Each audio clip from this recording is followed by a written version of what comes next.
Like you're vulnerable, right? And you are reading books about love languages. Oh, dude, yeah. You work with kids. You wear a fanny pack, but you could whip somebody's ass. We'll totally punch you and choke you to death. Like I'm also okay with that. Teaches the dirty tricks in jiu-jitsu. Like I'll hug you, or I could probably kill you. This is the Vance Crow Podcast. Morgan Freed, welcome to the podcast. Are we live? I'm glad you're here, man. Welcome. Nice to be here. So thank you for coming over in a snowy Missouri day. Read that the truth. You were out sledding with your kids? Yep, that's what I do, man. I'm a stay-at-home, work-from-home dad, so I get a lot of time with a lot of kid activity. Yesterday, me and my little son, and then my middle son, we played a serious game of Pokemon Monopoly, and those boys take it serious. Are the rules of Pokemon No, they're Monopoly the same rules, except all the pieces are Pokemon like land, and the little. It's the same as regular Monopoly, but when you're 8 and 10, dude, it's the coolest thing on the planet. Do they play all the way to the bloody we end? Do. We did. My littlest usually wins, but he would not quit till he was down to the last dollar. He's mortgaging all his stuff. Literally had like $3 left, and Knox is like, I won. And he's like, my littlest Beckham goes, dude, I got $3. Good for him. We can keep going. Round. I just need to hit free parking. 200. Yeah, that's right. I mean, that's one of the best things about having a kid that does that. Yep. It's way better than the little monster that as soon as they start. Well, they got to do math too, so. Yeah. And then there's interest, we get crazy. So you are here because a couple of months ago, I had a podcast party, which is a bunch of the guests of the podcast that live in the St. Louis area came, and we kind of intermixed. We had a great time. Coach was there. Right. And he calls me over, and I go over to him, and he goes, Vance, I got a guest recommendation for you. Anything he says, you better listen, man. And he did it in like a low, deep voice, and he's a giant, right? He is giant. And so I'm like, who's that? And he goes, you ought to have Morgan on. Right. And so I was That's like, all right, dude, man. What is he an expert in? And he goes, he's an expert in bullshit. But then he stopped me and he said, Morgan has been through the most crazy things in his life. He's like, you wouldn't even believe it. He's a black belt in jiu-jitsu. Right. And he has climbed to the top of every organization that he ever gets around and involved with. It's true. And he was like, you're going to have a good conversation with him. So you show up to my house and you're all little bandaged up. What's going on, man? Well, that just happened. That happened, I'm not as young as I used to be. I'd like to think I'm 23. Problem is I'm about 41. And when you train with some of these young cats, they're out for blood, which is normal. So I try to keep up. And this happened from our good friend Orlando Sanders. Oh. Who I will shout out. He's in Vegas trying out. Nice. He's trying out to make it into the big leagues. And he just shot for a takedown. He was my first coach. He was the first one that ever started training me. Never seen a guy with a bigger smile and just a happier human being. Except there was a guy who you never met who you would have loved. His name was Peter Pan. That was his nickname. Wonderful human. He passed, but Orlando was a close second. So just good people, but he shot for a takedown. I sprawled. It hurts. You suck it up. You tape it up. How long has it been bandaged? About 2 months. 2 months. 2 months? Still training. I'll be there tonight, so do what you do. Wow. So how did you get into jiu-jitsu? Well, before we even get into that, I think that will be part of my story, and that's more like the half end. So I'd like to kind of tell you, and I'd like to look at this podcast as I'm going to tell you the story of my life. And I believe, honestly, everybody you meet does have a story. Everybody you come across will have an amazing story. They will have ups and downs and losses and victories, and beautiful things and sad things will happen throughout their life. So we all have a story. And we're all kind of proud of our own story. I think the reason Coach probably mentioned you to have me on is I have a very unique story with, of course, a lot of tragedy and a lot of wins and all the things that make a story amazing.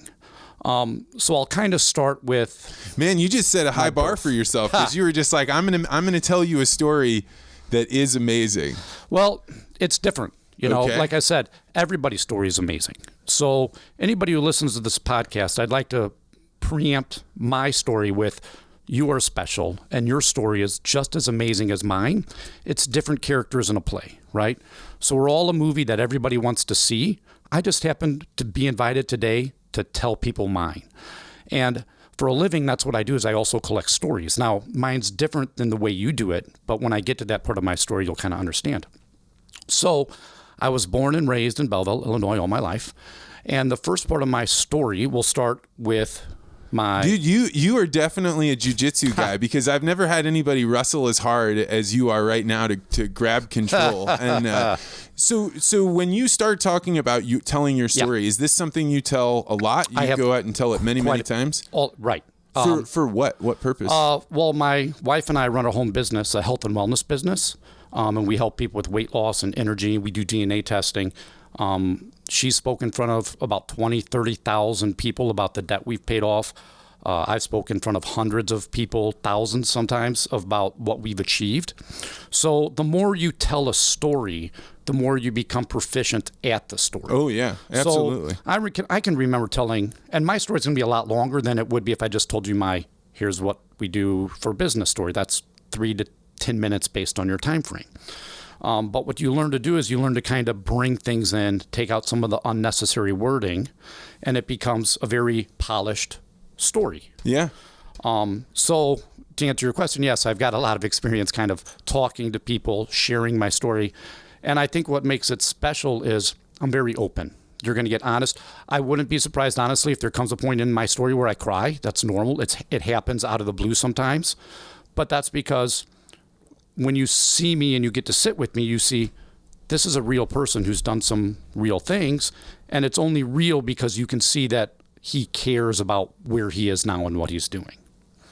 So where do you generally begin your story? So, where is this? Well, like I said, normally based on a person, I don't give them all this other stuff that I'm going to give you. This is a podcast. I'm going to give you some crazy stuff that will tell you where I got.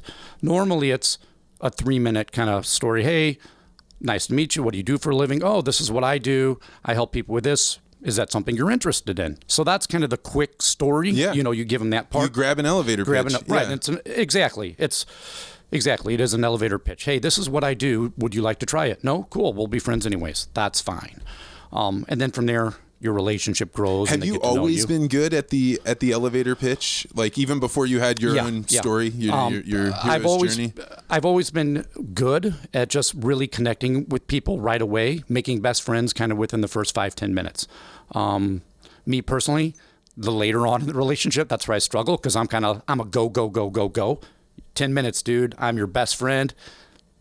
Now I've made a new best friend. Oh, I've made a new best friend. So it's very... And people have this sensation if the reason that they're really positive about you is because you showered them with attention, and then you take it away. Some people don't like it. Yes. I mean, because sometimes people never get they do, you to pay for sure. attention to them. I've never had that backlash happen because I think people just kind of understand that Morgan's somewhat of a psychopath. Not when you were dating any girls. There was never a girl you dated that said, God, I miss that attention that Morgan. Well, if they did, they didn't tell me. I mean, I don't know how they feel about it now. I'm hoping they all like me. I'm still friends with a lot of my exes, so I believe hopefully they're still like that dude's a good dude. Yeah, maybe 1 or 2, of course, weren't, but so I'll start in high school. I'll start in high school just because that's where my story kind of starts, and you'll have a whole bunch of questions about where it goes just from this little part. In my sophomore year of high school, I went to an all-white high school in Freeburg. Apparently, you cannot smoke pot on campus. I did not know this. So me and a friend did, and we got caught. My father at the time, who was an inner city school teacher in East St. Louis, Lincoln, taught there for 30 years, entirely all black, retired as a principal from Washington Park, took me out of school before they could expel me.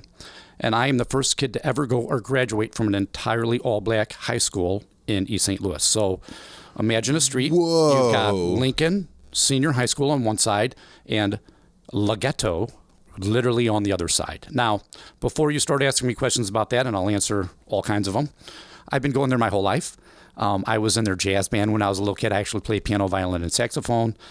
So I've been there, but I've never been there, right? My father would bring me as a young kid, so I knew. Yeah, you were there, but at the end of the day, you went home. Yeah. So I remember and I'll tell you, my very first day. So I got kicked out of Freeburg. Father said, hey, we're going to Lincoln. I was terrified.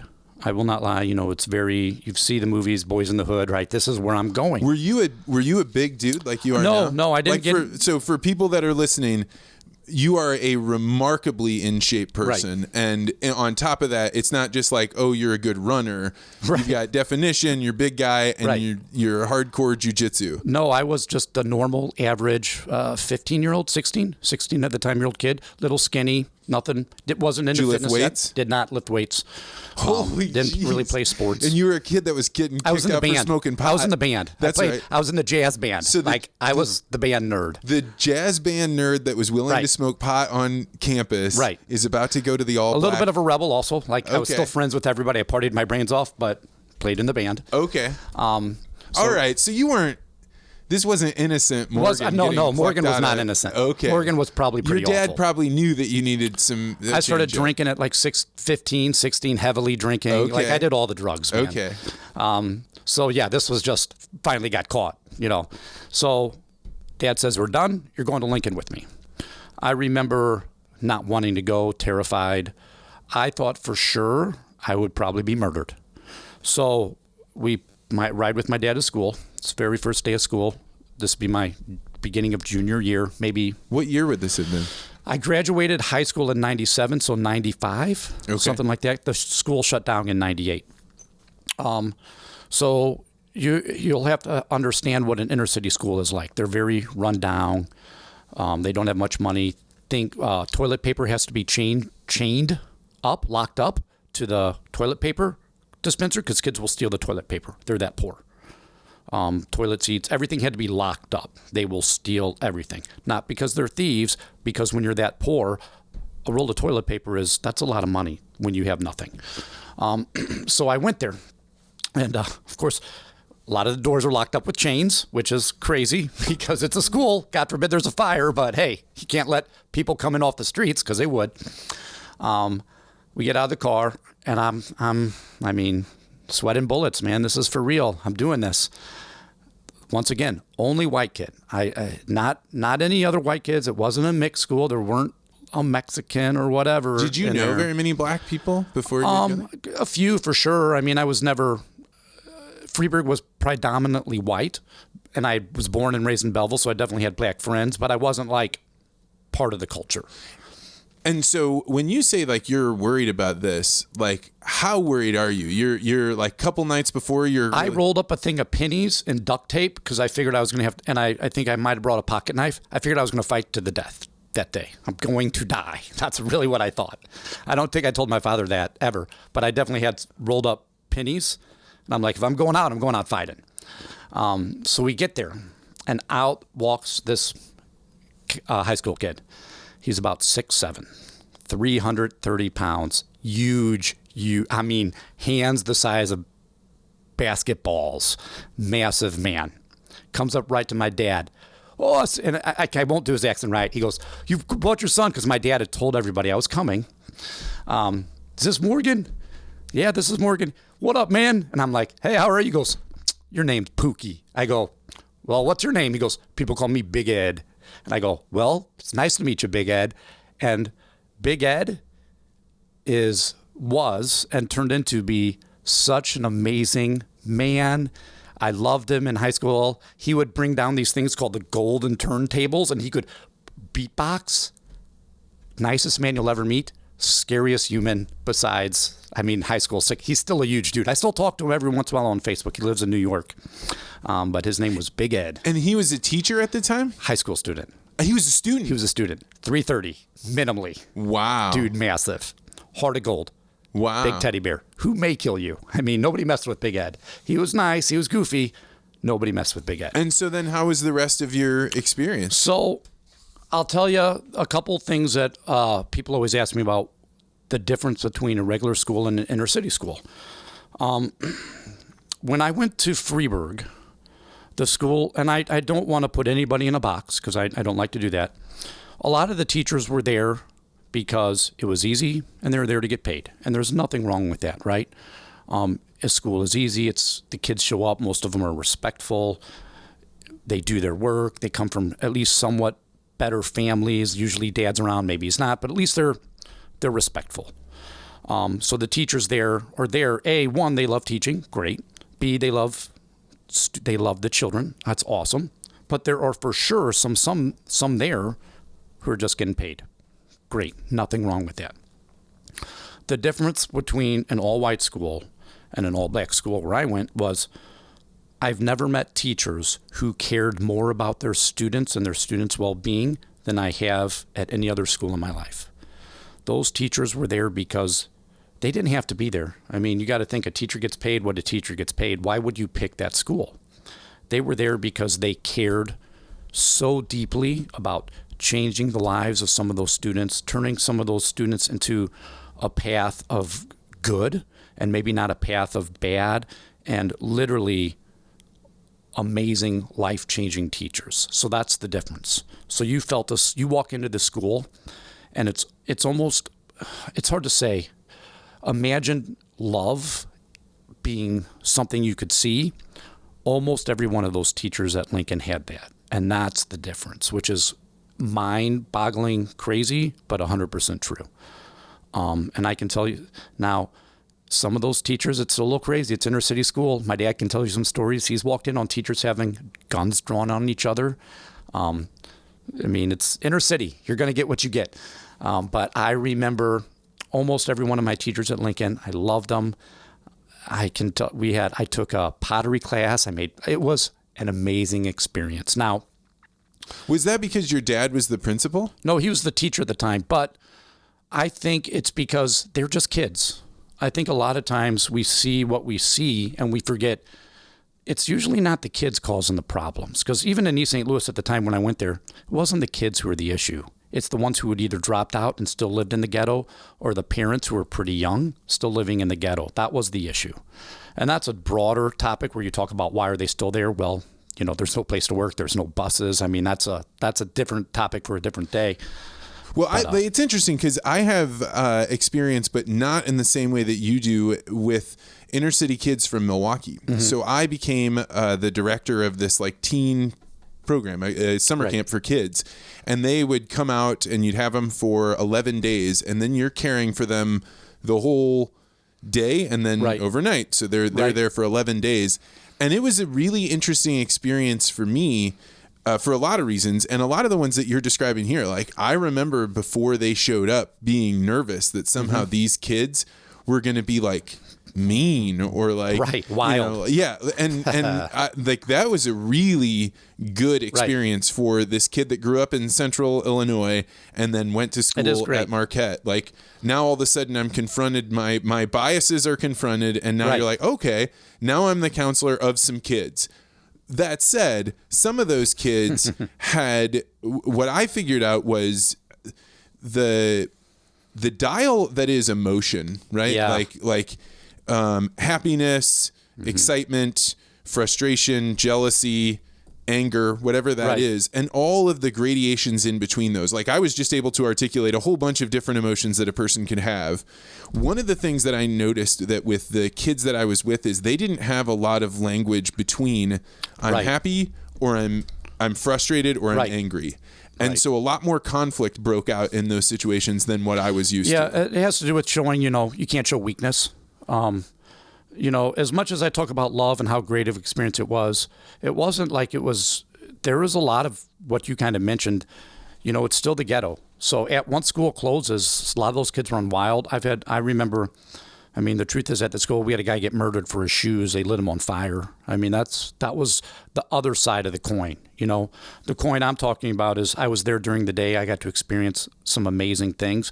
I did not go there at night and live in the ghetto with them, because that's a different coin where you can be I guarantee Big Ed, let's go back, wonderful man at school, human being, caring. I guarantee at night, Big Ed couldn't be Mr. Nice Guy and love everybody. Big Ed had to protect what was his, and there was a different side of Big Ed that I never got to see. Even though I've talked to Ed, I know he had another side. Like we've talked about some things that are crazy, but luckily I never had to see it because I wasn't in the evening time. And right? I think that's one of those things that it's really interesting that you have that insight as a kid that was in high school, because it wasn't until I was in my 30s that I realized, wait a second, the kids that I go to high school with that I know really well in my mind because we play football together or we see each other at parties, they go home to a different existence at night than I do. Real different. Even at Lincoln, back when I went, which was 20 years ago, most of the kids didn't have fathers. You never talked about their mothers. I was always a no-go. So we had a thing we called it joning, meaning I would make fun of you, you could make fun of me. I'm good at it. My dad was good at it. One of my friends would call me Ku Klux Klan dropout. I'd call him Big Musty. It was what you do. But the one thing you didn't do was talk about their moms or their grandmas, because that's who their stable person was in their life. So there's certain things that weren't you just didn't want to push that button. Not saying they would do everything, but don't push the red button. Right. So just don't push it, man. You'll be all right. So Lincoln, I had some great teachers. I took a girl to prom. Her name was Cornisha. Cornisha was super ghetto, but I remember she was awesome. And those of you who are seeing this, I'll have to demonstrate. She had nails that went about this long extra. So she had the whole get up. And that was my little high school experience. And so you left high school and you were going on to college? You were going to trades? I went after high school. I graduated in 97. I had a full scholarship for saxophone to BAC, which is now SWIC, which is a community college. Were you a nerd? No. I was I was a party animal probably. I didn't know many kids in the band that were I was probably cool. the one cool kid in the band who drank all the time and smoked all the time and got high all the time. So I managed to I was friends with the jocks to the stoners to the band geeks. I've always gotten along with everybody. So I went to college for 3 years. I got 2 full scholarships, and the third one I dropped out because I was drinking and smoking too much. And this is where part 2 of my story will come into play. So I did a year of nothing but pretty much, honestly, drugs. At 21, I got my first DUI. I think at that time I could probably drink 2 bottles of Jack Daniels, and you name it, I did it. And I had this epiphany. I was living with 2 people. One's in prison now. One, we don't talk anymore. What were you doing for work? I didn't work. So how did you have money to do anything? The one guy who's in prison would rob people, and then me and the other guy would just we would just get drunk. I didn't need much money. When you drink and you eat bread, you don't need money. It was that bad. We liked to party. There was poor decisions. Yeah. What did you feel like during the day? I didn't really think about it. It's probably something you can turn off. You don't look at it. I come from a great family. So the truth is, it was only a year. It's not like I kept doing it. It was like a year of just kind of finding myself. So like I said, dropped out of college, moved in with this girl and these 2 guys. And that's what we did. We drank. She worked. I didn't work. The other 2 guys didn't work. The one guy was a tattoo artist, so he'd make a few bucks, but we would just drink. She would work. She paid for the house or the rent, and we just drank. So it was one night. I just kind of, I don't think I talked to my father. I don't think I talked to anybody. I just had this moment where I kind of saw the path of my life leading down a place I didn't want to go. I think a lot of us are given moments. I always say we're all given, and this would be just kind of my thoughts, but we're all given moments in life, certain moments that will change the history of what we are, what we become, and where we go. Now, I believe it's God speaking to us, but the problem is we don't always listen. Sometimes he says things and we ignore it, or sometimes we just don't do it. But I believe all of us are given many moments in life that can change the outcome of where you go. Do you turn left? Do you turn right? Do you do it? And I've had quite a few of those. My first big one was one day I just kind of looked at myself in the mirror, and I don't even mean a mirror, literally. I just looked, and I said to myself, if I keep doing this, the path of my life is not going to end where it needs to go. It will be prison or jail, because there is no other outcome at this point. So I remember I told the 2 guys I was with, I said, I'm joining the military. They didn't like it. I do remember that. They were upset. Misery likes company, I guess. So I literally went into the Navy recruiter. How hard did they push against it? Pretty hard. I do remember they one time slipped acid into my chicken because they didn't want me. I mean, that's they what we did. Dosed you to try and make it so you couldn't get I smile about it like it's funny. It's not funny. Hilarious at the time.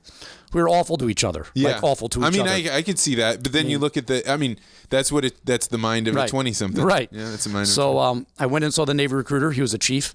And I said, well, actually, I saw the Marines first. And I said, hey, I need to get out of here. And the Marine goes, well, blah, blah. He said what he said. I said, well, I got a DUI. And he goes, well, you can't leave for 6 months. We'll have to get a waiver. We're going to have to, make sure it's allowed. And I said, I don't have 6 months. I go, I need to go.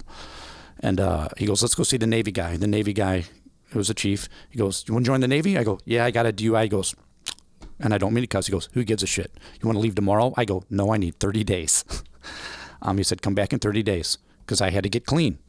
So went back, sobered up, didn't do any drugs, came back, day 31, left the next day. That was my first step in what I call really the point of changing my life for the better. What triggered the moment of reflection?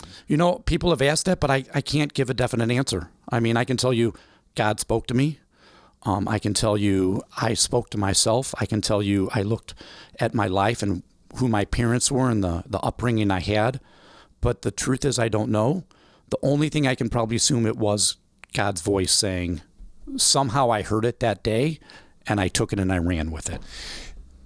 When I look at one of the major pivot points in my life, it's funny because I've never thought of it this way until you brought this story up. But I was living in Northern California, and I got to have this like totally bohemian lifestyle because I had been in the Peace Corps. Right. And I got sick and had to come home early. So my buddy, who I'd bought a house with and renovated and sold, he's a good business guy. He and I hook up, and he has just bought an old wooden yacht that had a fire on it.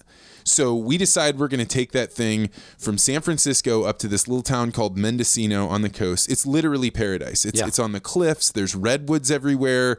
And I end up working at this community public radio station as my buddy is working on the ship, and on nights and weekends I'd help him out. A couple of my friends the wooden craft, right? Yeah. Right. It was this old That's wooden cool, ship, and so we're like steaming beams and sanding things. Runs on steam power. I got it, Cole. It was so much fun, but then I ended up diving. I had never been around weed before, right? And now I'm in California, right? And it is well in advance. It's right as legalization starts happening, so they're allowed to grow it legally. So I find myself living this life where I'm like, okay, well, I could just hang out and do this. I've got a car that works. I've got an apartment. I got a bag of weed. Yeah, I don't need much. What do I need, right? And I started having these dreams and conversations with my father, who's alive, right? That was not having this conversation with me, right? And so I end up going and telling my good buddy Court, the guy that had bought the ship, and he was like, "Oh, well, why don't you call him and talk to your dad? Like, clearly you need to do this," because I was sitting there being like, I know I'm not supposed to be here, but I don't know what to do. And the only thing I really care about is what will my dad think of what I'm doing with my life. Right. And I think that parallels with God, right? Like the Father, right? Well, they say, right. And so I have this conversation with my dad that in my head that there is nothing I could do that would ever please him. So why even try? Why even begin if I can't possibly do that? So I tell my buddy Court this, and he goes, I think you should call your dad and tell him this. And I said, I'd rather put a gun in my mouth than call my dad and tell him that I'm not doing what is my life supposed to be, right? And so he hands me his cell phone. He's like, I think that means you really need to call him. And I did, and I found out that this conversation that I'd been having with my dad in my head about what he wanted me to be or what he thought I should be, he wasn't having it. He wasn't thinking about that. He's just like, oh, I just want you to be happy. Right. But that's one of those voices that is, I ended up throwing the weed into the ocean, very ceremonially. Defining moments. Exactly. They're called defining moments. Came and took the GRE and went to grad school, moved to the East Coast. And so for you, that's a defining moment in your life. And like you said, you can call it God, intervention, or just good old fashioned willpower on your part. There was a moment where you said, You took whatever it was and you changed the course of your life. Because think about going back in time. Go back to that moment and don't throw that bag of weed away, right? Oh, yeah. Don't call your father. Your life is not where it is now. That's exactly right. It's just, those are defining moments, man, and those are so powerful, and so many people miss them. But the only reason you get them is because something clicks that there's a greater purpose, that there's something that you should be doing that you're not doing. And I mean, I think this has happened to me many, many times in life. I think it's okay for it to happen over and over and over and over again. I think truth is, we're all destined for greatness. Everybody is destined for, we are promised greatness. We are promised this, but every person. When you say we're promised this, what do you mean? Well, the Bible will say, by God, we're promised, this wonderful life. And the truth is, you are, but you got to work for it. I like to say everyone's destiny can be whatever they want it to be, but it's going to require turning some things off, changing some things, maybe the friendships you keep have to change. There's so many cogs and factors that have to become and change in your life to get to where you're supposed to go. And everybody has a different path to get there. Some of us drive it, some of it take it by train, some of it's over bumpy mountain terrain.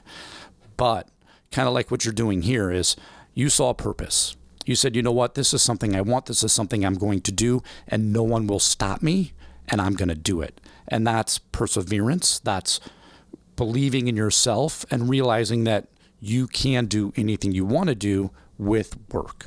So your perseverance and kind of the inspiration thing, you have, I believe, overcome something that is really difficult to do, which is you decided, I want to get in shape. I don't know when you did it, but you haven't stopped. I haven't stopped. Which I think is the really notable thing. Because I know a lot of people that would say, oh, when I was your age, like the other day we had a conversation on Twitter with some people. Don't show me the picture of your high school yearbook. Yeah, man. I'm not impressed. And they were like, oh, when I was your age, I could bench this. And I'm glad to know as an old guy that was kind of sharing it. But like, also, like, what are you doing today? Right. And you're doing something today, but you've done it for a really long time. So did you figure out what works and then just hit that thing the whole time? So in 2002, I was stationed in D.C., and I got hit in the head with a cinder block.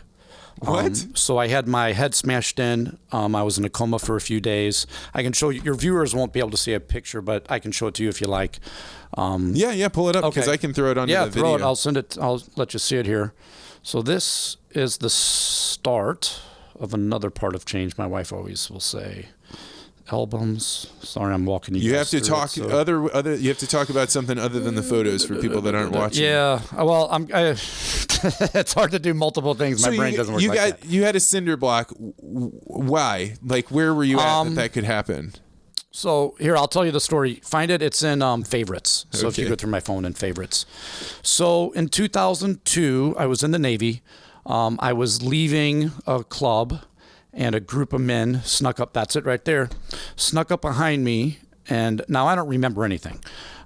So I'm telling you based on what another guy there was with me. Snuck up behind me, pulled my shoulder, and then hit me with a cinder block. So it wasn't so much a cinder block, but imagine a building that's been torn down and there's just huge chunks of rubble. Smashed me in the skull. Oh my God. Where were you that you would be around people that would do this? I was in Maryland. So Washington, D.C., Maryland. Where in Maryland? Maryland's a big state. The club was called... you were at a club. Big club or something. I don't know. It was $10 all you could drink one of those clubs. Okay. So you were not necessarily... Well, just as I joined the Navy didn't mean I quit drinking. Okay. Right? I kept drinking. Okay. I just didn't do any other drugs. Hey, well, I'll fill them. So you were in an area that was not completely unprecedented. Right.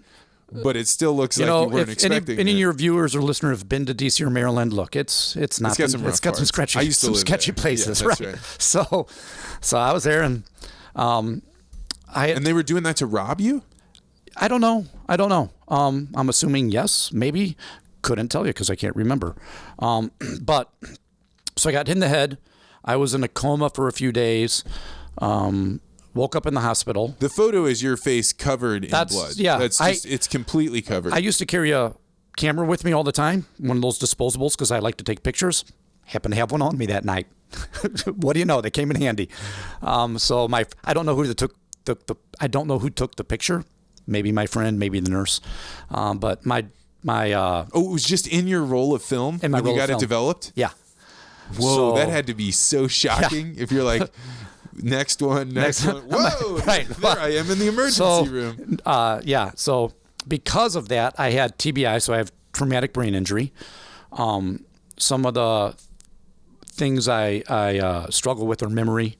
I have a really bad short-term memory loss. I don't sleep, ringing in my ears, night terrors. There's a lot of stuff that the TBI. So I'm actually a disabled vet because of that, because there's a lot of issues that go on. Now, Oh, that's right. You were still in the military. I was still in the military. How long were you in the hospital for? 3 days, something like that. And they were doing reconstruction on your eye and Oh yeah, that's right. My eyeball popped out. I was told I pushed it back in. I don't remember. My theory is I'm thankful I've always been a tough badass. Apparently I stuck my own eyeball in my head. Wow. Other people would say you're an idiot. You take it how you will. So that happened. The next thing I remember is being at work. So there's about 2 weeks that my life, where are they? Where people had spoken with you, they think this is the exact guy that we know and remember. And well, so after the injury, they always say there's a switch, and that switch changes who you are as a human. So, like I said, I don't remember 2 weeks in between the brick. I remember leaving the club. The next memory I have is actually being at work with my face swollen and going, "How did I get here, and why is my face swollen?" And then somebody had to tell me what happened, and I remember. Were you horrified? I mean, because you had to be looking around being like, what am I even doing? You know, I wasn't horrified. Like, for me, it's weird. I was never horrified. I was never like, what happened? I was like, okay, let's figure this out. That is the day that. Man, that's like Matrix though. That's like, that's like I stepped out of reality for 2 weeks. 2 weeks. Minimally. And then you pop back in. Right. And in uniform. In uniform. On my desk. Military. I remember I'm at my desk doing computer work, and I'm just going to like, oh, well, how did I get here, and why am I here? And it's crazy. I mean, I'd had a meltdown. And I went to my chief, and forever. I remember I talked to my chief, and I asked him what's going on. He kind of filled me in. He said, you need to go home. And I said, okay. So I went home, and then from there, it's, you try to piece what happened, but I'm assuming nothing bad happened in those 2 weeks because I still had all my fingers and toes. But because of that, and on this, outside of that, I have some issues with being in public. There's some stuff that goes on. My wife would say that's the day everything changed for me. Because of that incident is the day that I really 100%, that's when I got into fitness and martial arts. Oh. So people say, what got you into martial arts? It was literally a fear of this ever happening again. So in 2002, after the brick, when my face healed, I immediately found a gym and started working out and training like a psychopath. And that's never stopped. And that probably has to do, and I'm in therapy, I see a doctor, that has to do with everything goes back to this could happen again. And I know it. And I have to prepare to be ready at all times. Now, that does cause some stuff in my life where I don't like to go out in public, and I don't like to go to Target with my daughter, and I don't like being in crowds. And this is staggering for me because I only know you from the gym where you are carefree Morgan, very light, gym is my happy, safe place. This is astounding to me that you're saying you're uncomfortable in crowds, in those crowds. Right. So I have TBI and PTSD, but PTSD, it has the traumatic incident that happened has caused. What's funny is people say, "What were you like before the brick?" And I don't remember. So I know that I said I like to do this and I like to do that, but I don't remember that Morgan. That Morgan, probably a carefree guy. You still like the same foods that you used to like, or it's not so much foods. I think my demeanor changed. I've become so much more serious. I think before the brick, I was probably whoever I was. And I think that brick it's imagine like night and day. I mean, this is totally truly different waking person. up, right? Yeah, this is like, it's so, I ask a lot of people this, are you into meditation at all? I speak to God. Okay. Not like when I'm by myself, I pray. I pray with my son. I talk to myself. That would be my meditation where I'm like, all right, deep breath. You're going to do this. Focus. You can go inside this store. It's going to be okay. So I do meditate. I try to take there's some exercises that the doctors have me do, but I'm still kind of my wife would say I'm insane, but I've got a ton of weapons in my car and in my house. Like I am ready for war at any time. And it's not something I want to do. It's just something that I have to do. There's a difference between want and have, right? For my calmness, I have to have that stuff. And why? Because I 100% believe that at any moment something bad can happen. I got to be prepared. So because of that, that's when I started really, really training for real. Do you view your motivated by fear as an advantage? I mean, I don't know. I'm not motivated so much by fear as I'm motivated by. Fear is a weird word. It's good to have fear. I'm motivated more by. I'm a race car that's always on red. I am literally ready to go at a moment's notice at any time. So that has now, because of that, there's a lot of, I'm kind of like that. Alert. I mean, if you're on alert, I'm a freak at all out, times, right? That's imagine filling a gun barrel with sticks and pulling that trigger. I'm that bullet just waiting to blast out, just in case. So when you said you started going to the gym, you were learning how to martial arts at this point, or you're just hitting the weights? Both. So I started training in DC they had a gym on base, and there was a guy who knew boxing. Didn't really know much, but he knew more than I did. And I just asked him to show me stuff, and he started showing me. Then I got stationed in Italy, and then from there my fitness got really serious into weight training because I met a really good friend I call him a silverback gorilla. I love him. He's a prison guard in New York. He's a massive man. He took me from what I was and taught me how to work out. And then in 2006, so I was in the Navy from 01 to 06, got out, went to college in Carbondale, and that's where I found my first real, I first found my first real coaches. So I started with a bunch of prison guards who were training MMA, and they taught, it was all no-gi at the time, so they were teaching me, eye pokes, how to, the dirty stuff, which honestly to my day is my favorite. So when people come and do if somebody wants to train with me, I want to teach you the dirty tricks. Like, here's how we throw a headbutt. Here's how we can stick my thumb in your eye. Now, Coach Mike can do all that stuff too. I just love it. So I started with them because their style didn't need to be so much self-defense. It needed to be more, I'm going to murder this. Yeah, I'm about to be murdered. Once you I better decide murder to you go, first. It's go time, yeah. So I started with them. And then there was a guy who became my first jiu-jitsu coach who finally started training. And then I started training with him. And then, it was snowball effect.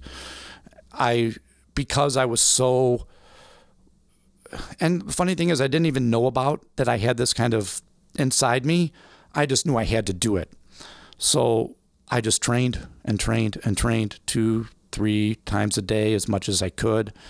And that still goes to this day where I train as much as I can because, one, I love it, but two, underneath that, there is that stuff that I deal with on a daily basis. And for me, and I'll tell this to anybody out there who has PTSD, jiu-jitsu saved my life. And I think Coach said the same thing for him. It saved his life. It saved my life. I needed a place to feel safe, but also learn how to really fight to defend myself so I could feel safe outside of the gym. People that have never, if you're 30 years old and you've never wrestled or tussled or rolled with anybody, yes, of course, you're going to get thrown around, but the feeling, the experience of knowing how to control or manipulate another person, I'm not even very good, but just that millimeter that you learn from it makes you feel like confidence, self-esteem. I love it for kids. You'll walk with your head a little higher. You'll feel a little safer. I can go to Target now with my daughter a little bit longer. That's what I got out of training. Is it cool that I can do an armbar? Sure, it's great. What do I get out of it? Knowing that I can be more Morgan around my family. So that was my brick incident. Now, when I got done with... So say more about that. You can be more Morgan around your family. What do you mean? Less of that red core on red, that race core on red. Less of that guy who's paranoid, worried about getting attacked. That's what jiu-jitsu gives. When I come home from a hard day of training, what I feel is mental exhaustion, and it's nice to be able to turn my brain off. Oh, I am 100% with you. There is no form of meditation that is cleaner than when you walk out of a jiu-jitsu studio and you've just gone as hard as you can go. And I think any type of activity that's that physical can do that.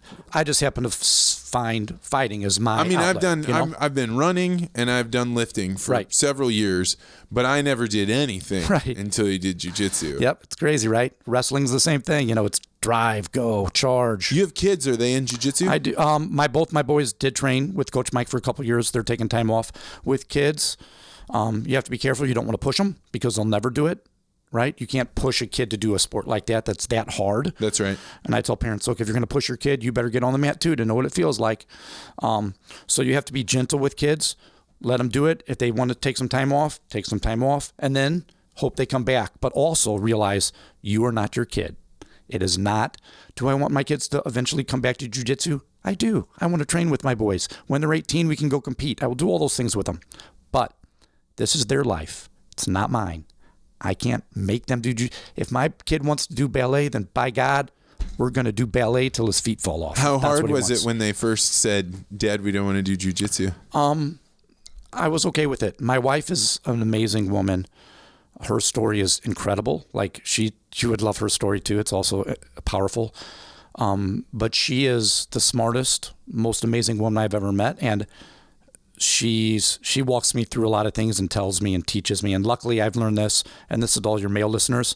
If you understand that your wife is smarter than you and you actually understand it, you will have a much better life. I mean, like just facts, man.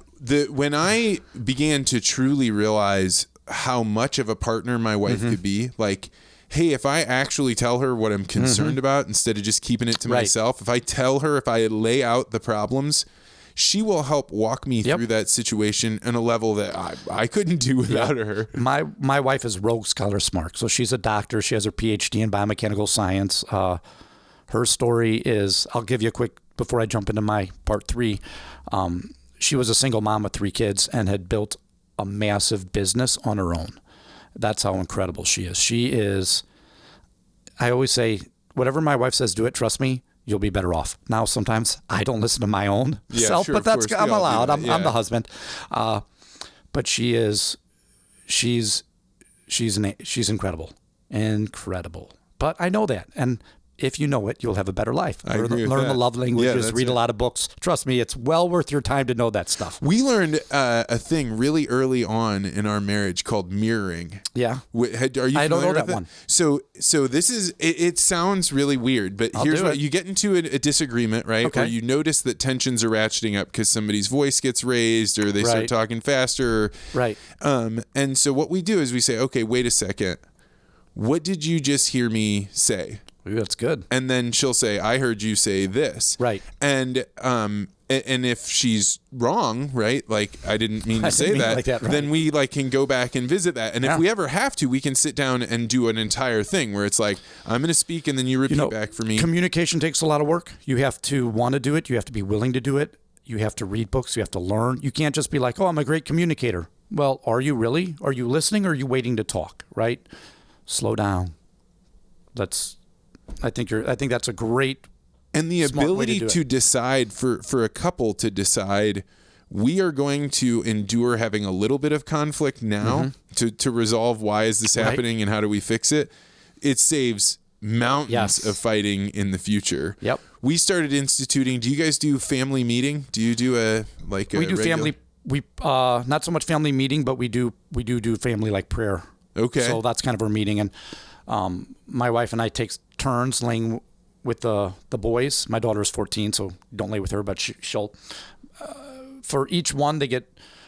So every night I'll lay with Knox before he goes to bed, and we talk. Tell me about your day. So that's our family meeting, is just letting them tell you what they did today, how they felt. Good questions to ask your kids are not how was your day at school, but anything make you smile today? Did anything make you sad? Is there anything you know now that you didn't know yesterday? Oh, that's good. So it opens up conversation that they're then willing. So that's what. What's different about that than saying the other way? How's your day at school? It was fine. That's your answer. Every parent, every person who's a parent will get that answer from their kid. But if you say, is there anything that made you smile? Well, you're going to get a story. Let me tell you, man, today I was eating lunch with Dylan and he farted so loud and everybody giggled. That's the moments you want to cherish because you're going to be like, that's funny and it's cool. And your kid told you that. So those are great questions to ask your kids. Yeah, man, that's great. And when you are teaching them to pray, right, because it's not intuitive necessarily, right. What are you teaching them should be their relationship with God? It's a hard answer. I don't really so much teach them to pray. It's more like, what do you want to pray or what do you want to talk about? So a lot of times Knox will tell me something made him mad and I'll say, all right, well, let's pray that tomorrow's not a bad day. Dear God, I always say this with Knox. Dear God, please bless Mom, Dad, Grandpa, cats, dogs, lizards, and the pet alligator I have under your bed. We don't have any cats or dogs or lizards. Or we have dogs, but whatever. Amen. So that's our quick prayer to God. I go, and then I'll say, okay, dear God, please let Knox know that he is loved and he is cared for, that he is special. And if he ever needs to talk about anything, let him know that Morgan is here to listen. Amen. That's a prayer because it's just saying, here I am. If you want to talk, we can. And if you don't, that's okay too. Gentle. You got to be gentle with everybody.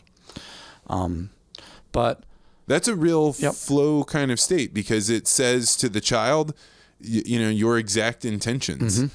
And as long as you are being as honest as you can, that child is going to hear you talking with the person that you believe you serve, God, and that they get to overhear that conversation. That's exceptional. It's it's a lot of work. I mean, you just got to decide to do it though. Once again, it's work because it's time or it's work because sometimes you'll forget about it. You get busy. There's laundry to be folded. There's lunches to be made. There's all kinds of things in your life that will get in your way. But you have to stop and slow down. They'll say stop and smell the roses, right? That's a great saying. But how about just stop and breathe? Be grateful for what you already have in your life. A lot of times we move so fast, we forget all the wonderful things that we've been given. For me, so after I got out of the military, I started running YMCAs. So they hired me as a personal trainer originally. I was going to be a teacher. I have 2 degrees. I went to college. I got my second DUI in college. But I got a degree in public relations and another degree in elementary education. So finished college, did that. What did you think you were going to do with that? Public relations, I thought I would do something working in some kind of field where I was either supporting someone, teaching kind of being their voice to the world. But I had a real job, military, and I didn't want to go to work. Luckily, I still had money in my GA bill because I did 3 years of college full ride. So I got my public relations degree in about 2 years. So you're given 4 years of free college. So I did 2 years and I'm done. Well, I'm a rich college student. Had saved up about $30,000 from the Navy. I was getting paid about $1,500 a month to go to college. Oh my God, that's and so I was much working. more than a I was working at the rec center. I was working at the bar, at the rec center and at the bar. So I was rich in Carbondale. And I'm like, well, I'm not going back to work. I'm gonna get another degree. So I got a second degree in elementary education because I like children. I like teaching children. I loved it. Got out of college. And this is where this is funny, this is God's plan, right? So I'm like, okay, I'm going to go put in some applications to be a school teacher. That's what my father did. That's what I'll do. But what is my skill set? Well, for the last 7 years, I've been trained in martial arts and lifting weights. Gotten pretty good at it. I ran the rec in college. I'll go work at a Y. Thinking I got to work. Why? I look for work because I moved back home. I'd been gone 11 years, moved back home. So I'm working at the Y looking for a teaching job. Well, I took the YMCA from $15,000 a year to $60,000, $70,000 a year in personal training. So in 6 month time, it was actually 6 months, they went from small potatoes to big potatoes. And people always ask me, how did I do that? And the truth is, I'm passionate. I care about people and I want to see them succeed. People saw that in me, so everybody would train with me. So I had all these clients. And then I realized I wasn't getting, I was making minimum. I was getting whatever I got paid as a trainer. Well, I wanted full time. I wanted benefits. I wanted this. So I went to the boss and said, hey, I want full time. And he said, well, show me the numbers. So I printed out the budget and said, you made $15,000 last year. In the 6 months I've been here, you made $60,000. He looked at it and went, all right, full time. Signed the sheet, full time, came in, got the job. Next day where we talked salary.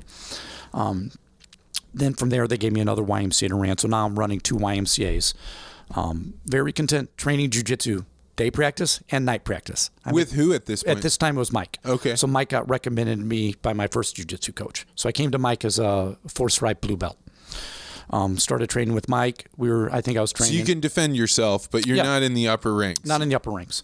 And I moved here in 2009. So in 2009 is when I met Mike. Came to him as a 4-stripe blue belt. And luckily, since I was working at the Y, I'd get there in the morning, train some clients, work out, go to day practice, come back to the Y, work out, go to night practice. My brain, for my PTSD and all that stuff, very happy. Why? Working out, training. Working, going home, going to bed. At that point, I'd quit drinking. I'd quit all bad things had stopped, just because I'd gotten so into fitness. And then I'm training with Mike for however long I was, and I'm still there. I'm now 35. So I moved home. I was 31. I had already had about 5 years of martial arts training now under my belt. Now I've got another 5. I'm 35. I think I was probably a 3-stripe, 4-stripe purple belt around. Are you still living with your parents? No. So at 35, I'd always wanted to get married and have kids. And it just never happened. Never happened for whatever reason. It's just, I'd like to say there is a reason. I remember one day at the Y, I surrendered. I gave up. I said, you know what, God, I'm not going to get married. I'm not going to have kids. I'll look into adoption. I want to be a dad. So you've mentioned this. There's 2 questions there, but the first one is you've mentioned like really liking kids and being around kids. Right. I feel like we live in a weird time where men have to be very careful about saying that. You do. You just have to be rough around them. Rough around kids. Does that make sense? No, not at all. I wouldn't. In today's climate, I wouldn't touch a child. So I substitute teach for fun. You can't. There's a way to talk to children and parents without coming off as a creepy person, and I believe it's being a little rough around the edges. If you look at me, I'm kind of like, look at your kid over there. He's doing he can't spell, but he's doing all right. If you can come off like that, you have a better chance of not getting in trouble. I don't know. It's a very weird way to kind of say it, but kids always like me. I like kids. I believe. I mean, I like my own kids more than I like your kids. That's just the truth. But I mean, there's certain things you don't do. You don't let them sit in your lap. You don't. When they go to hug you, you turn sideways. Like there's certain stuff you do, but I always liked being a mentor. It's always something I enjoyed. So at 35, given up. I said, all right, God, I'm not going to get married. I'm not going to have kids. It is what it is, man. I'll adopt. I'll look into it. Of course, when you surrender, that's when God was pretty much like, awesome. Let me introduce you to your wife and your 3 kids. So I met my wife, Jeanette Freed, and she had 3 children. They were 2, 4, and 8 when I met them. And, her story, like I said, it's different than mine. It's very powerful in what she did. But I meet this woman and, I fall in love with her.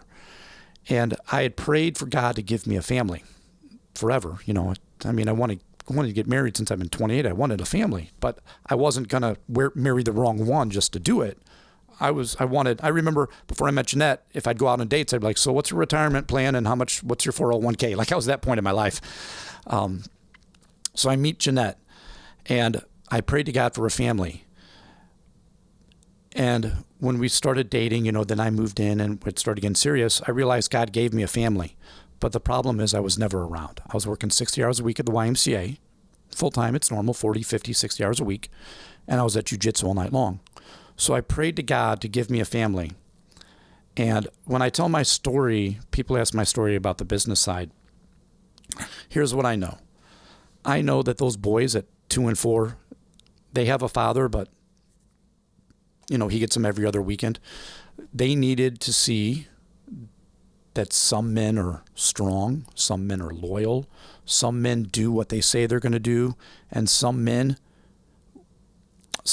can be what you want to be in life. And her daughter needed to see the same thing.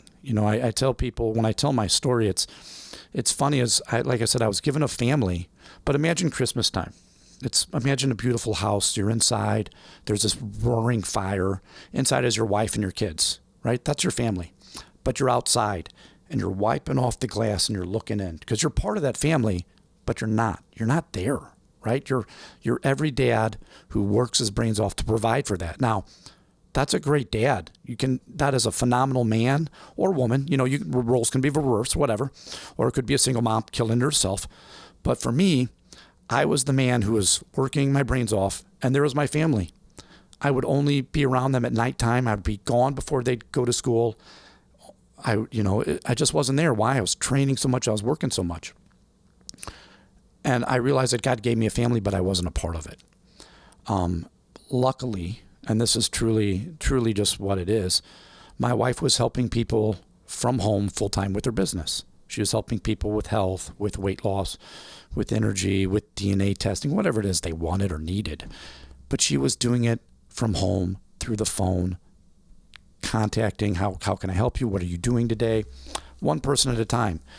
And I realized, I was doing the same thing she was, but I was hours for dollars over here. I was at the Y all day, push-ups all day, hours for dollars. And I remember one night we're laying in bed, and she got paid, and it was substantial. And she goes, Morgan, I think I'm finally going to get out of debt. She had $300,000 in debt when I met her. And she started crying. And I realized, if she can do it, why can't I? Why can't I do it? She's helping people. I can help people. She's compassionate. She cares. I care. I can do what she did. And I can come home and be a stay-at-home dad. I can be part of this family. I can wake up when they wake up. I can take them to school. I can do all the things that I want to do as a father. And I always say because I never want anybody to think that what they're doing is not okay. The dad who goes to work all day long, God bless him. God bless him for putting in those hours, providing for their family. Single mom who works 2 jobs to put a roof over her head but has to put in daycare, God bless her for being amazing. But I saw what my wife did, and I said, you know what? I can do that too. So I don't like to cuss, but I like to cuss to make point. So I got my ass to work. In 6 months, I made enough money that I was comfortable quitting my job. You mean by working more at the by working gym? The business? Yeah, no, the business. The business. The business my wife and I do. Quit my full-time job in 6 months, and I have been a stay-at-home dad. My wife's been a stay-at-home mom for 8 years now. So you both work from home? Both work from home. So my kids are 8, 10, and 14. Okay. I do Tuesday lunches with my son, Beckham, and being part of their lives at this level, they're going to look back and always think it's normal for dad to be at home all the time. And luckily, we were blessed with an opportunity in the business that we do to be able to do that. What is your business? So the company is called ID Life. I'll have to pull it up because I don't know it by heart. Oh, there's my picture in my face. So if you were interested, you'd go to freed.idlife.com. So that's it there. But what we do is we help people with Think Fitness. So let's say you come to me, Morgan, I want to feel better. What can I do? Awesome. I'm going to send you a link to take a free health assessment. So you'll take this health assessment. It goes to 5,000 or 10,000 doctor peer reviews, and it's pretty intensive. It's free, but do you smoke? Do you drink? Are you white? Where are you from? Blah, blah, blah, blah, blah. Do you have diabetes in your family? All this stuff. So you take this test, and then it will send you back based on you, Vance. This is what we think you need. Cool. Get it, don't get it, I don't care. You took the test, you want my help. What do you think of the test? Oh, Morgan, I like it. It says I need more fish oil. Duh, you're an American, you don't eat fish. So then we talk about it. Then some people can take it further and do a DNA test. So let's say you're like, okay, I really want to know what's going on with my health. I want to do a DNA. So then you'll swab your mouth, mail it in. It sends you a 45-page HIPAA-compliant form, so I can't see it, that will say, based on you exactly and your DNA, you need to do this for weight loss, this for weight gain. Carbs are not your friends. You need more folate. It's super I guess intensive. I was not aware that the Science, DNA, baby. So I actually worked at the largest biotech company Right. in the world for a little while, and I don't know in the world in agriculture certainly, and I was unaware that the genetic sequencing was at the level that it could tell you you should get.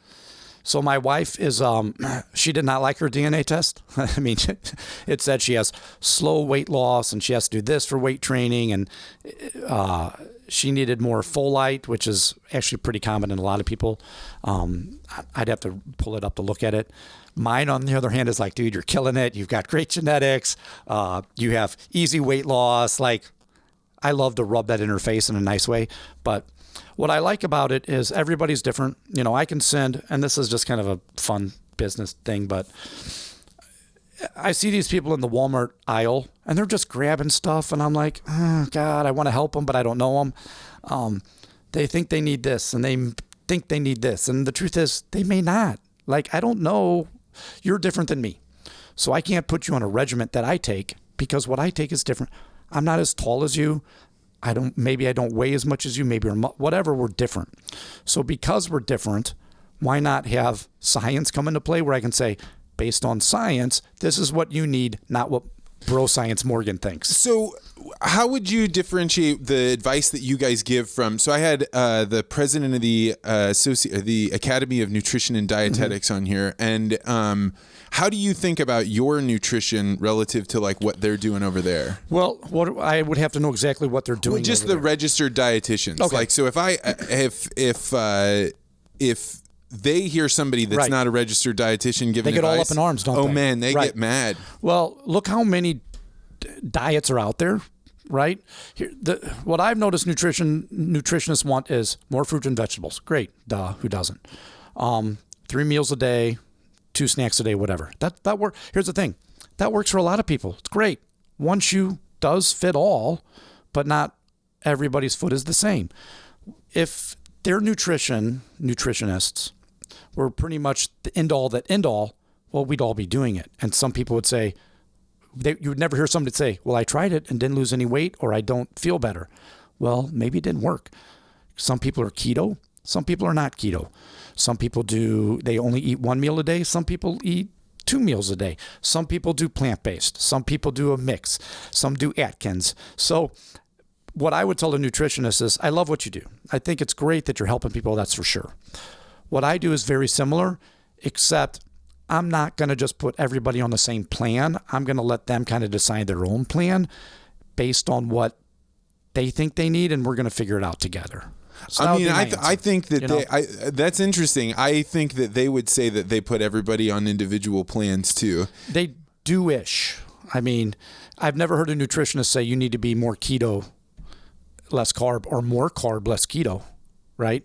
So it's really hard to say what they're going to do. But then again, I knew a nutritionist, if I'm just a nutritionist, they're just going to ask you a lot of questions, which is great.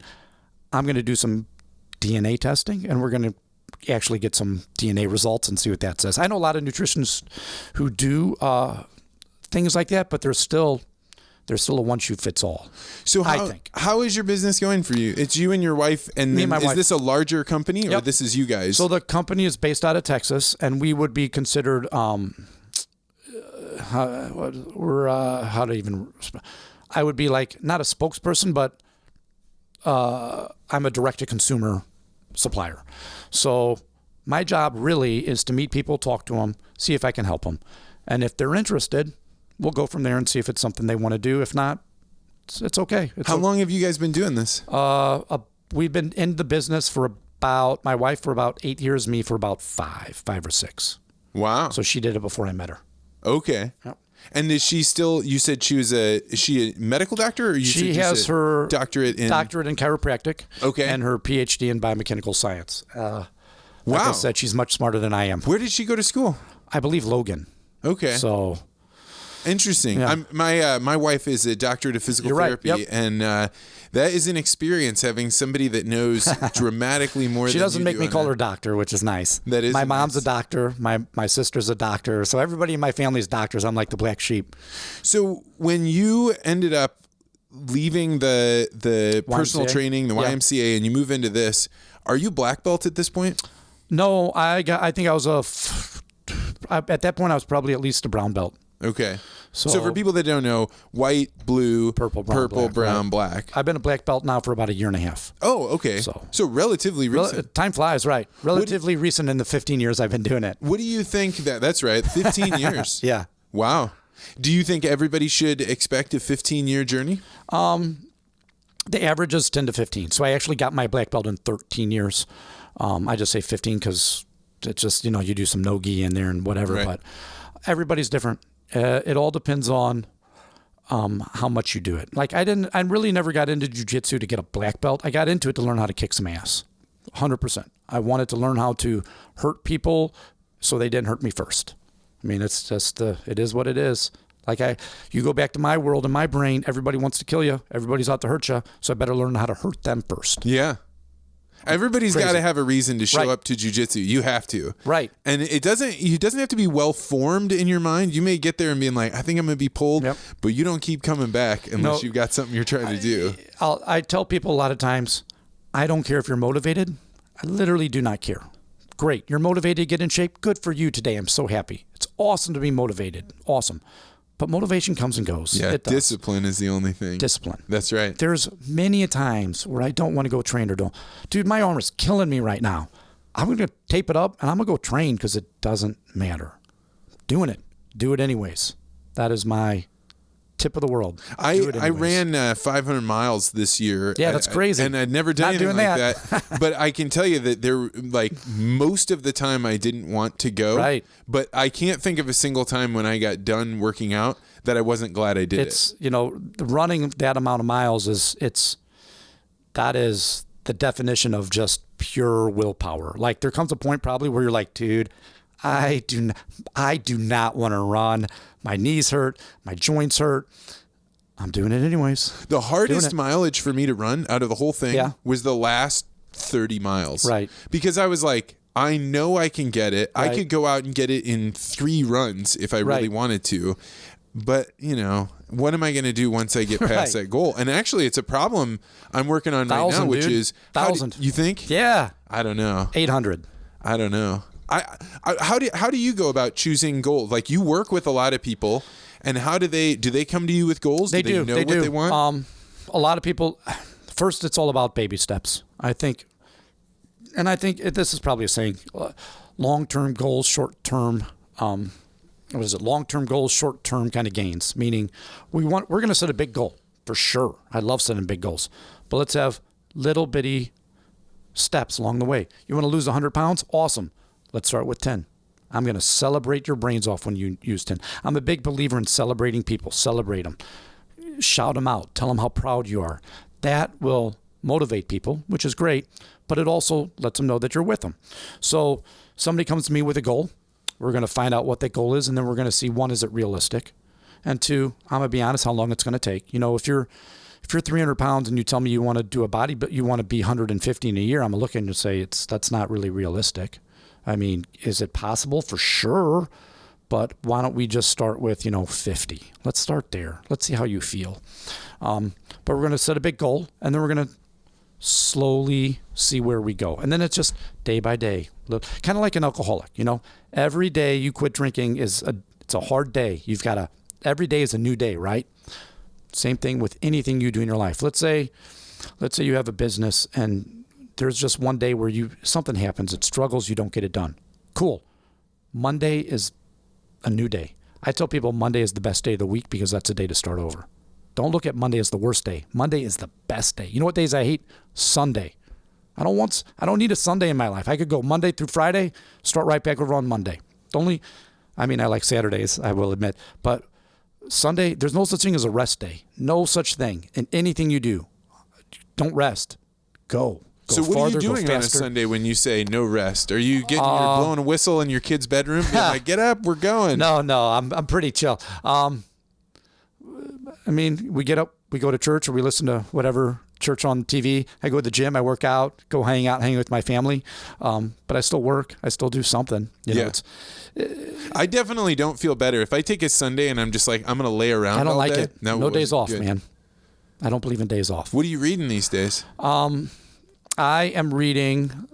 I just recently reread The Love Languages, which is my favorite book to read, because when you have a wife and a family, it's good to know your kids' love languages. But kids' love languages change as they get older. You know, when my kids were 2, 4, and 8, you know what their love language was? Gifts, gifts, gifts. Now it's different. Now I would say my youngest is quality time. My middle one is probably quality time, physical touch. And then my daughter is, I would say she's probably words of affirmation. Man, when you said I read love languages, I was like, you're full of shit. Love but you're Love right. I can see how it would apply. My wife recommended me that book when I met her. She read this book. She is acts of service. So I always try to do laundry. I always do all the chores around the house as much as I can. That's how she knows I love her. Cool. Do it. You want me to do dishes? No, she doesn't let me do the dishes. I'm kind of a mess, but I do the laundry. I try Anything to do you all can do the at full speed. Yeah, right. You're doing the shoveling and so yeah, acts of service. I'm probably quality time and words of affirmation. So I know my love languages. And then I just read. Are you a little concerned that if you were really good at love languages that you could manipulate people? I'm sure you could if you wanted. I'm sure you could manipulate people anytime you really wanted to. I mean, that's something that's just people in general. I mean, I think about that a lot because I have these things on Fridays sometimes where I talk about communicating with people, right? Like how to do it better. Right. And I'm always a little bit leery because what I'm really trying to do is to lower the barriers that people have to say, I can't do it. Right. So that they can, right? So but you could take that to an extreme. Are you using it for good or evil? There's your answer. If you're using it for good, it's 100% okay. If you're using it for evil, well, it's not the best, right? Do you have a definition of evil? I don't necessarily have a definition for evil. I heard one that was really good. What was yours? The one that I heard was the creation of suffering where it's not needed. You know, or the addition of suffering. Yeah. So I heard Jordan Peterson, this clinical psychologist, talking about it, and I think it was. He's good. It came from the Gulag Archipelago, that book about Soviet Russia, where the people were living in these prison camps, and I think that makes a ton of sense. It's real evil when there's somebody suffering and you go to put more on them somehow. I have a belief that words are more powerful than anything else in the world. So I hate that saying, sticks and stones will break my bones and words will never hurt me. I think that's 100% opposite. I think words have more power and can do more damage than anything else. Well, that's all we are, thoughts and ideas. Right. So you can monkey around. If you can get in there and climb around and hammer somebody. Saying hurtful things to people can last a lifetime. A broken arm can heal. But you do need to teach kids, hey, he called you a dummy. You got to get over that because you can't do anything about it. Right. There's a difference. Do you think because you are affirmations that people can hurt you? Because if you're open to being for sure. I appreciate that about you. I'm pretty thick-skinned, which is nice, but I still have feelings. I'm still human. I don't want people to think of me in a negative way. I remember. There's been times in my life where I've heard negative things about me and you immediately want to confront it, and it's not fun. It doesn't feel good. But if you know your own self-worth, you can kind of say, you know what? It is what it is, man. Not everybody's going to like me anyways. And I'm not here to please everybody either. I have one duty, a couple duties, but it goes family, right? My religion, my work, and then everything else, friendship, jiu-jitsu, all that stuff is down the line. Your temperament, your demeanor is completely opposite of the way you look, right? You have a mohawk and you're as imposing as I'm a classically trained piano player who can play violin and saxophone. Right. My first dates with my wife, I took her to, I was playing piano at a YMCA for little kids doing a dance. And then the second date, I took her to a funeral. So you get what you get, but yeah. Wait, you really are classically? Yeah, I can rock out, man. If you had a piano here, I could play for you. No kidding. Yeah, it's funny. Dude, This I is what think it you're is. just like a big soft nerd wrapped in like a killer's body. I don't okay know if with this that. is like hopeful for everyone else or if it's like Morgan is the craziest riddle I've ever met. You know, it's it's really like you're vulnerable, right? And you are reading books about love languages. Dude, yeah. You work with kids. You wear a fanny pack, but you could whip somebody's ass. We'll totally punch you and choke you to death. Like I'm also okay with that. Teaches right? the dirty tricks in jiu-jitsu. Like I'll hug you, or I could probably kill you. And is this who you've always been? You have flames on your arm, so you wanted people to have some. Yeah, I like I said, the brick is where everything changed for me. So I didn't even I got this after the brick. I've got one on my leg and a big giant one on my back. It's a hard question to answer because I don't know who I've always been. I can't remember the old me. I can't remember the 2002 before me.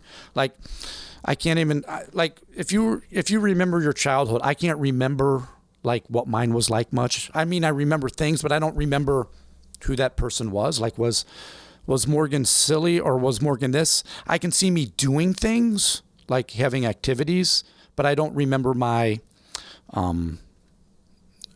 what was he? I don't remember. Was he friendly dude? Was he not a friendly dude?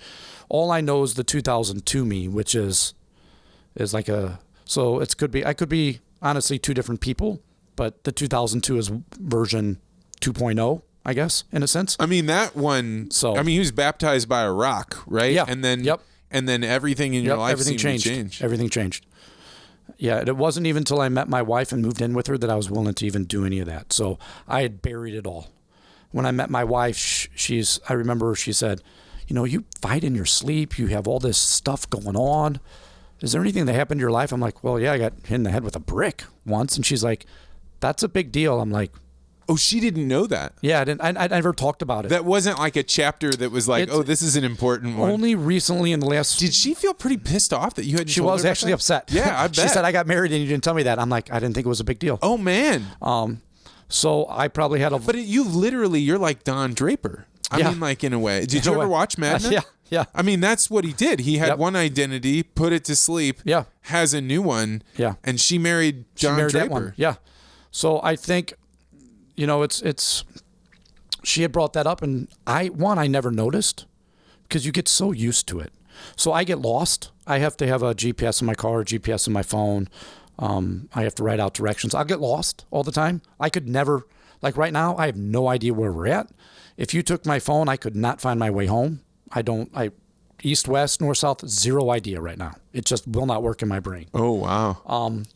So. Man, to be unmoored from a compass or from the ability to have direction would be really disorienting. Yeah, I get lost all the time. I've lost my car before in Walmart. Like I'm assuming everybody does in Walmart parking lots, but I've literally not been able to find it. Like I've had to have people drive me around. That happens frequently. So there's stuff like that. Headaches. I have really bad headaches a lot.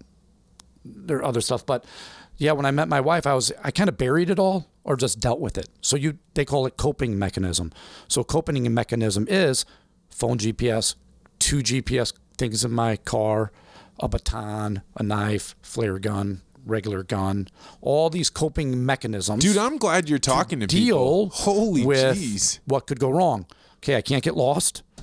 Got my gun, got this, I've got that, I've got flares, this could happen in the woods. I'm ready. Coping, what do? They let me drive a little safer and feel a little better. Cool, we're going to jiu-jitsu. Another coping mechanism. You can't hurt me anymore because I know how to hurt you first. Coping mechanism. Do you like? I don't know. I'm not making light of it. I've never. You seem like the person that if you're triggered the wrong way, you're the road rage guy. That if you're oriented the wrong way, I don't mean trigger. I mean like if you're oriented towards rage and anger and. You know, a guy like you, well prepared, is.